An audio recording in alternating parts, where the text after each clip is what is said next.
Hello, Cheney. It is so nice to see you again. Hi, Karen. Thank you for having me back. It feels like yesterday, to be fair. I know, right? It doesn't seem that it's been months, really. So It has. it's really, really nice. And as we were saying earlier, it's been a super busy day for you today. So I'm super appreciative that you can make it. And we will talk about that in a minute. But first of all, I would like to welcome everybody who is watching us now or in the replay.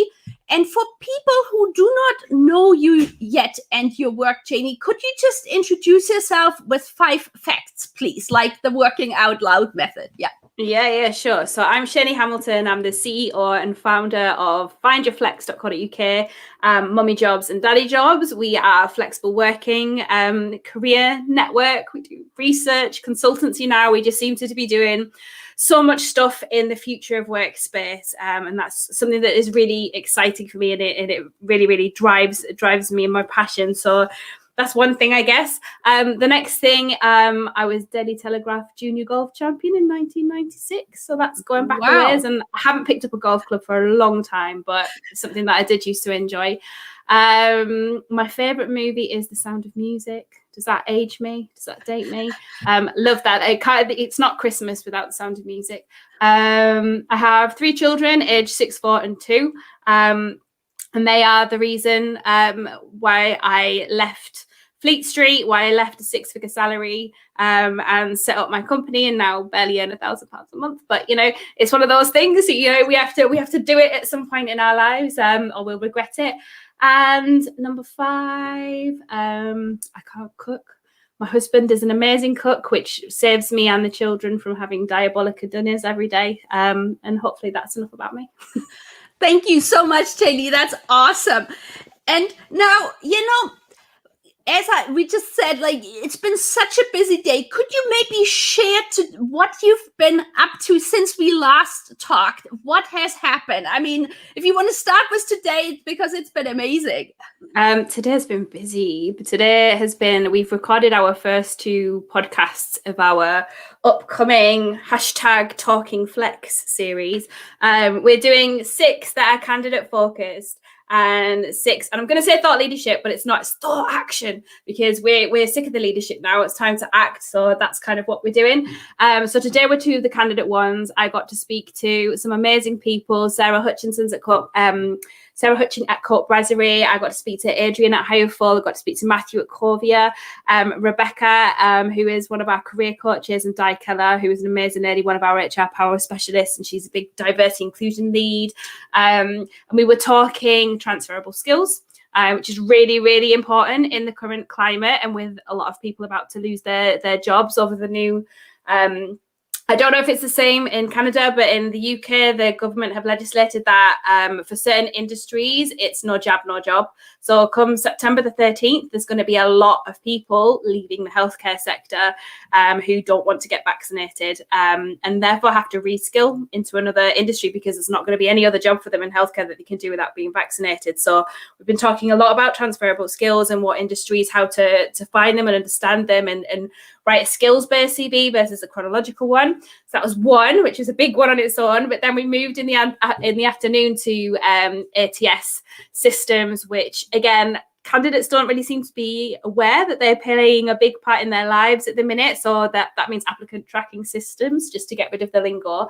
A lot of people, and we were talking to some of the new guys that have joined our team in recent months, first sort of experience in recruitment media, first time coming across applicant tracking systems, and they're like, wow, if I'd have known that these existed when I was a job seeker, I don't think I would have felt as bad about myself, knowing that it's an automated system that is rejecting me rather than a physical human being, as seems to happen in a lot of cases. So we were talking about sort of the do's and do nots around applicant tracking systems, whether or not CV writers are worth their money in terms of how they seem to possess the knowledge to sort of navigate application tracking systems, especially for those people who maybe haven't written a CV in a while. It's been really interesting. And then if that wasn't enough, we jumped straight into a LinkedIn Live with the guys at Skill City in Manchester, which is all about the free courses that they have put on, which is just bloody amazing to get women into tech, and they're completely free to access. So there's no inhibitors whatsoever. So if they're based in the Northwest, they can train and become AWS coder. They can do Raytheon and do cybersecurity. So that was amazing. And then to top my day off, Karen, I've got you and what we're talking about now. So that's just amazing. Well, thank you. It's really amazing. And you know what's so interesting as you're talking about transferable skills, because I'm a firm believer, and I'm coming from when somebody has been an unpaid care worker for a few months or a few years, the transferable skills that they have learned and how often it is underestimated. And so, having you talk about this is amazing, because I feel in so many parts of one's life, one can learn skills that are easily transferable, but often people actually are not aware that they are actually learning them or have learned them. Yeah, and that's it. And we had some really knowledgeable ladies and career coaches and people who work in D&I on that particular podcast, sharing their experiences.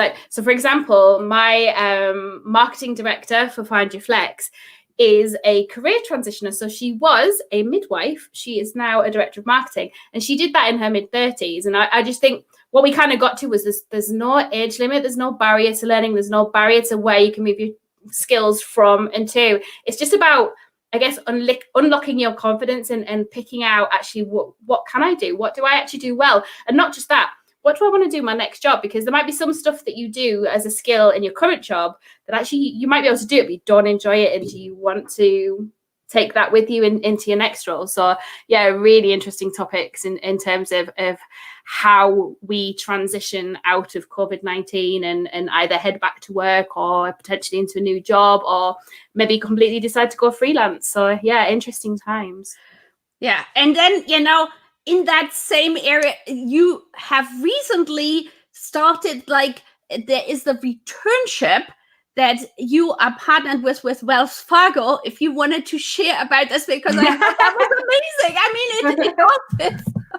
Well, I know. So Sandy Chow, who is, she's just a legend. I met her 4 years ago when she was at Centrica, and we met. We loved each other. We just had that bond that people have when you just both try to do great things. And unfortunately, she couldn't work with us there at that time. But she's left. She's now at Wells Fargo, and she's doing some amazing stuff over there. So basically, it's the Glide program that they've got over there in Canada and in the States. It's been wildly successful. And she chose us to partner with us to help recruit for it here in the UK. So it's the first time they're running this program. And it's for, they've found some fantastic jobs there, because you don't really get them that often for lawyers and stuff like that as well. So actually, in the finance sector, it was really, really interesting to see those roles come about. Weirdly, we've also, because we haven't done returner campaigns for ages, and then we had 2 in 1 week. So we've been working with the guys over at Inclusivity to work with BAT, so British American Tobacco. And they are doing a whole campaign in the science community. So it's come on, return of the STEM subjects, guys. And let's get all these people back into work. So it's been a busy week.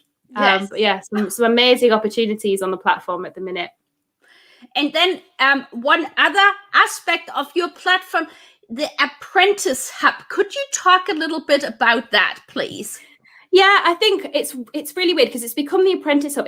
When we kind of first thought about those areas of the site, because we have the Return Hub, we have the Apprentice Hub, it was about a place for content. It was about giving employers an opportunity to talk about their culture, their values, the behaviours that are exhibited within that business, and to entice apprentices or career changers, which is kind of what it was there for, so that anybody can start afresh, anyone can restart with you.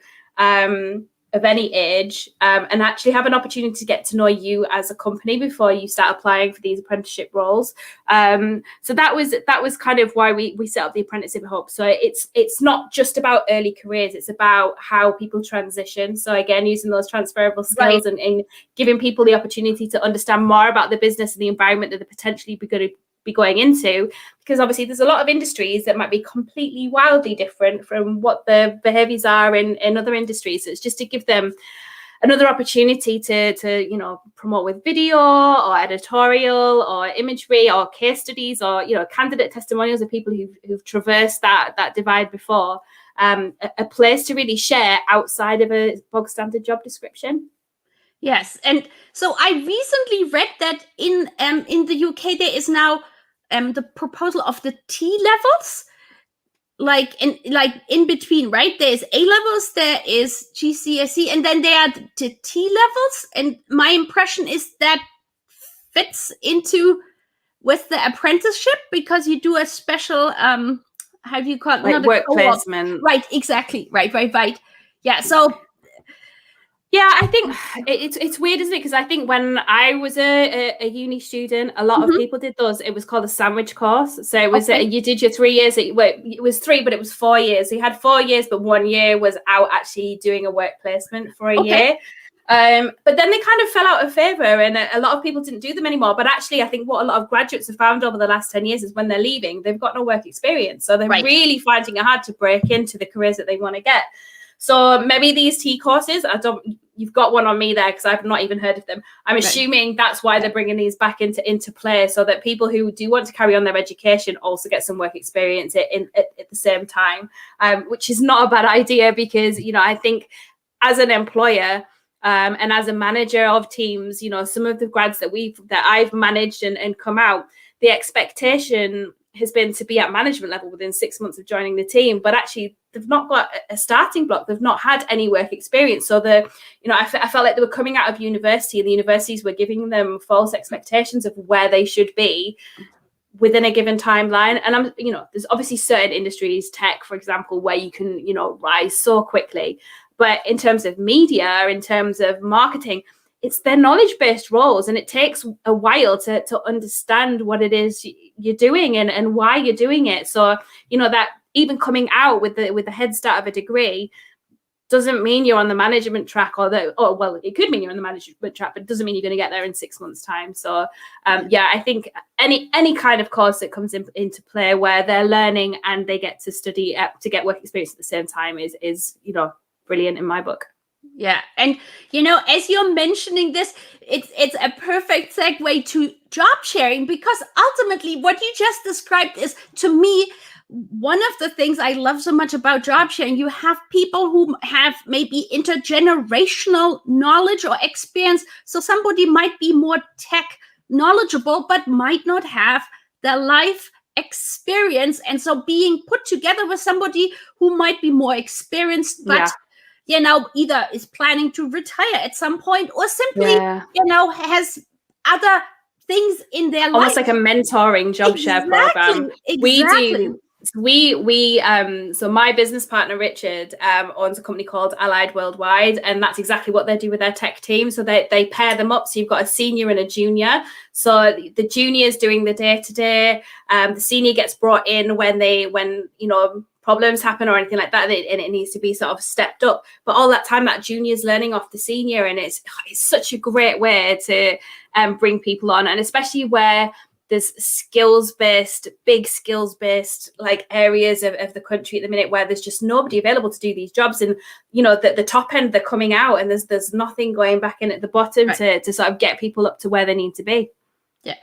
And I also feel, honestly, from a returnship or returning perspective, because sometimes there is a lack or a reduction of self-confidence in a business level. So being teamed up with somebody who has the, knowledge of the latest year or so, to immediately feed that knowledge with the life experience that somebody might have had, and leadership skills they have learned during unpaid care work. In my mind, I see that as a optimal, solution, because also I feel sometimes people would love to return but cannot because of the lack of flexible job opportunities, especially on a mid-management level and above. Yeah, I think that will change. I think the last 2 years will inadvertently have changed the whole work-life balance and ecosystems of businesses. I think, over there you're seeing the Great Resignation. I think that's about to start here. Furlough ends in September. Like I said, you've got the whole no jab, no job policies coming in. There's a lot of turbulence in the job seeker market at the minute. Some employers undoubtedly will abuse that and go back to a really restricted timetable. Others will have learned from the last 2 years that actually there are different working strategies, and actually it's in their interest for their people to be more productive. And if that means working at non-traditional hours, then so be it. So I think, the good companies, the companies that are going to get the best talent, the companies who you're going to want to work for or return to, they'll be thinking about candidate engagement and employee engagement and productivity and all of that great stuff, and people will get those opportunities. We're on a crest of a wave right now, and we don't want it to go backwards. It's going to keep steaming forward, and there's a lot of people certainly in the UK that are really driving and pushing for flexible working. From my side of things, it's more on the business side, like showing businesses how they can do it if they haven't done it throughout COVID, how they can do it now, what they need to look at, and really interesting content that we're writing around that. We're holding power hour sessions with businesses who are genuinely trying to change, and for me that's all really positive news. That sounds excellent, and I'm more positive as well. I'm generally positive, but I really feel that's one of the silver linings out of the pandemic, that business leaders realized, yes, we can have people working remotely and it doesn't impact productivity. And then I feel by having more of a trust type, working relationship, it also then builds in more flexibility and so I'm really hoping that, like here in Canada, job sharing and part-time careers will become a more common, occurrence, which at the moment I feel we are not quite there yet. But that's why we're talking. Exactly, and we're not in the UK or UK either, to be fair. But it's about, I think for me, the biggest thing is about that appetite to change, and the understanding of the benefits that it can bring. Because after that, I think we've done a lot of writing recently around culture, values and behaviors of businesses and how they've changed over the last 24 months. Because if you're telling me that they haven't, then you're not in touch with your community, you're not in touch with your employees, you're not understanding that it's made a big impact on all of us. However way you want to slice and dice it, it has made an impact. And I think, businesses are going to have to go back, look at their culture, look at if their values have changed. If they have, how has that impacted the behaviors of the people in there, of the management team, of the hiring people? And it may very well lead to organizational change that is required, and a new way of working. We keep telling anyone who listens that we need to move away from these 1950s work modalities. I know we've discussed it before, Karen, and I think this is the time is now. This is when we should be talking about it, as we're rebuilding back, as we are about to go into exponential growth, as we get all of these new candidates into the marketplace, and the lost generations that have just left school and colleges and universities over the last couple of years. We've got to put things in place to support them. So we can't go wholly remote, because they still need face time. They still have social skills that they need to develop, that they still need to find their friendship groups, their partners. There's so much that we do in our early days of work that these guys have lost. So businesses need to be aware of that, and they need to start treating us like grown-ups. I think this is what I always keep defaulting back to. Just talk to people, see what they want, see what you can accommodate. I think people are aware, your employees are never going to be able to accommodate everything. It's about being met halfway and actually feeling like you've been listened to. Yeah, I mean, I completely agree with you, Cheney. It's like, I'm hoping the next time we talk, maybe in a year or so, we can say these things have changed for the better. And I really agree with you. It's, who would have thought, like 2 or 3 years ago, what, sudden change through the pandemic would have, come across. Like, I remember, just having one day at home was a big deal a few years ago. And now it's like, people are demanding it. Exactly. And so many people are resigning because they're like, nope, this is my expectation. And oh, by the way, I've moved to a different city or state or province. Yes. So, yeah. And that all needs the other side of this that I think we've been forgetting, that I wrote something this week. Our PR team probably kill me talking about it early, but something that happened to a team member of mine this week is literally, she joined us. We did a big whole announcement of, she's joined the team. Isn't she fantastic? Blah, blah, blah. That was on a Friday. On the Monday, she got targeted by scammers who pretended to be me. And we have been a wholly remote team since 2017. And they managed to convince her, as a new starter who was just, wanted to be helpful to her new boss, make an impression. Because like I say, we're not getting this first time as much. And they managed to scam her out of £800 with to buy Google Play vouchers as an incentive to our clients and things like that. And she just thought she'd being helpful and I was going to immediately reimburse her. And these guys are completely scammed out of that money. And we really tried to help. We rang the bank, we went back to the shop where we purchased them. There was no support. I run my bank insurance. Business insurance is not geared for remote teams at all. There's literally no support that can come from it. And this £800 is a lot of money to use. And we're a small business. It's a lot of money to us as a business to lose. And we have rallied, the team's rallied. We're a small team. We're clubbing together. We're going to put all of our commissions into a pot. We'll make sure she gets her money back.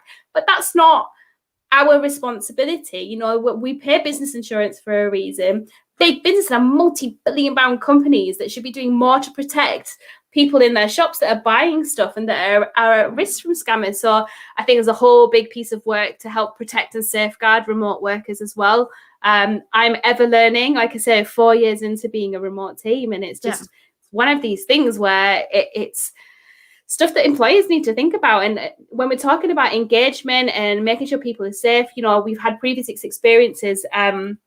Another sort of friend of mine who owns her own remote company where, one of their colleagues actually died and nobody realized for like 2 or 3 weeks because they didn't have the communications in place to understand that actually a team member was missing and that had actually passed away. So there's a lot of angles, I think, when we look at remote working and we look at how we engage with our teams and I guess the support mechanisms that go around that and safeguard your people that we have in the office, make sure that gets replicated at home too.